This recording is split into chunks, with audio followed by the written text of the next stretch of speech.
জয় হিন্দ।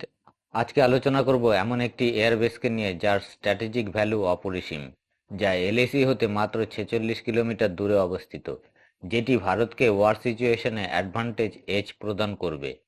এই এয়ারবেসটি কোথায় অবস্থিত, এটি পুরোপুরি অপারেশনাল হয়ে গেলে কিভাবে ভারতকে চীনের মোকাবেলা করতে সাহায্য করবে তা আজ আলোচনা করব। তার আগে যথারীতি একটি প্রশ্ন করছি, দেখুন উত্তরটা জানা আছে কিনা।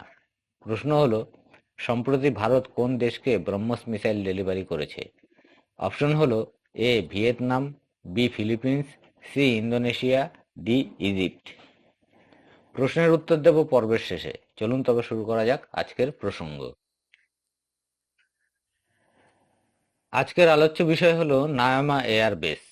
নায়ামা হচ্ছে পূর্ব লাদাখে অবস্থিত একটি ছোট্ট শহর, যা কিনা এলএসি হতে মাত্র 46 কিলোমিটার দূরে অবস্থিত। এখানে আগে থেকেই একটি এয়ার স্ট্রিপ বিদ্যমান ছিল। 2020-তে চায়নার সাথে সীমান্ত বিবাদের জেরে 2021 সালে ভারত সরকার এই এয়ার স্ট্রিপকে এয়ার বেসে পরিণত করার সিদ্ধান্ত নেয়, যার নির্মাণের দায়িত্ব তুলে দেওয়া হয় বর্ডার রোডস অর্গানাইজেশনের ওপর।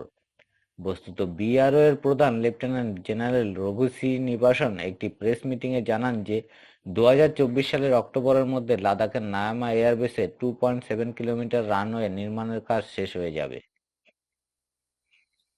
অনেকের মনে হয়তো একটি প্রশ্ন আসতে পারে, সেটা হলো এয়ার স্ট্রিপ এবং এয়ারবেসের মধ্যে পার্থক্য কি। তাদের জন্য বলি, এয়ার স্ট্রিপ হলো এমন ইনফ্রাস্ট্রাকচার যেখানে এয়ারক্রাফট মানে প্লেন কিংবা হেলিকপ্টার ওঠানামা করতে পারে। মানে একটি রানওয়ে থাকে যেখানে এয়ারক্রাফট কেবলমাত্র ওঠানামাই করতে পারে। কিন্তু এয়ারবেস হলো এমন ইনফ্রাস্ট্রাকচার যেখানে কেবলমাত্র রানওয়ে থাকে না, তার সাথে proper tower section, hanger section, staff room, office, godown সহ একটি এয়ারপোর্টে যা যা ফেসিলিটি থাকার তার সমস্ত কিছুর ফেসিলিটি এখানে রাখা হয়। বর্তমানে নায়ামা এয়ারস্ট্রিপকে এয়ারবেসে পরিণত করে ভারত না কেবল তার সক্ষমতার পরিচয় দিল, তার সাথে সে তার শক্তিও বৃদ্ধি করতে সক্ষম হলো, যা চীনের পক্ষে মোটেও সুখকর হবে না। প্রসঙ্গত, লাদাখে প্রায় 10 দফা সীমান্ত বিবাদ নিয়ে আলোচনা হয়েছে ভারত ও চীনের সামরিক আধিকারিকদের মধ্যে, তবে কোনো সমাধান সূত্র এখনো বেরিয়ে আসেনি। উল্টে চীন নিজেদের অবস্থানেই অনড় থেকেছে। এই আবহে প্রকৃত নিয়ন্ত্রণ রেখার খুব কাছে অবস্থিত এই নায়ামা এয়ারস্ট্রিপের পরিকাঠামোগত উন্নয়ন বেশ তাৎপর্যপূর্ণ। এদিকে বর্ডার রোডস অর্গানাইজেশনের প্রধান লেফটেন্যান্ট জেনারেল রঘু শ্রীনিবাসন বলেন, এই প্রকল্পটির কাজ দ্রুত শেষ করতে আমরা শিফটে কাজ করছি। এখানকার মাটি খুবই রুক্ষ, তবে বিআরও সময় মতো সব পদক্ষেপ করছে। ভারতীয় বায়ুসেনা যাতে শীঘ্রই এই জায়গাটি ব্যবহার করতে পারে তা নিশ্চিত করব আমরা। এতে ভারতীয় বায়ুসেনার বিকল্পও বাড়বে।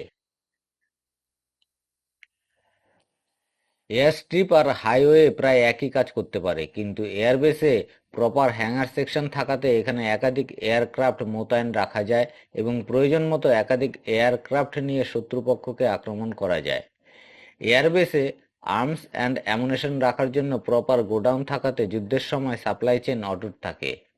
এখানে প্রপার টাওয়ার সেকশন থাকাতে এয়ারক্রাফটের ওঠানামা করতেও কোনো সমস্যার সম্মুখীন হতে হয় না। অর্থাৎ এয়ারবেস ওয়ার সিচুয়েশনে একটি নেশনকে যা অ্যাডভান্টেজ দিতে পারে, এয়ার স্ট্রিপ তা কখনোই দিতে পারে না। সেই কারণেই নায়ামা এয়ার স্ট্রিপকে এয়ারবেসে পরিণত করা হচ্ছে, যাতে সম্ভাব্য ওয়ার সিচুয়েশনে চায়নাকে কাউন্টার করার জন্য ইন্ডিয়ান এয়ারফোর্সের সাপ্লাই চেনে কোনোরূপ বিঘ্ন না ঘটে এবং দ্রুত শত্রুপক্ষকে আক্রমণ করে তাকে দুর্বল করা যায়। নায়ামা এয়ারবেস আগামী দিনে ইন্ডিয়ান এয়ারফোর্সের শক্তি বৃদ্ধি করতে চলেছে এবং চীনকে যথেষ্ট চিন্তায় ফেলতে চলেছে। ফেরা যাক প্রশ্নোত্তর পর্বে। প্রশ্ন ছিল, সম্প্রতি ভারত কোন দেশকে ব্রহ্মস মিসাইল ডেলিভারি করেছে? সঠিক উত্তর হলো অপশন বি, ফিলিপিন্স। জয় হিন্দ, বন্দে মাতরম।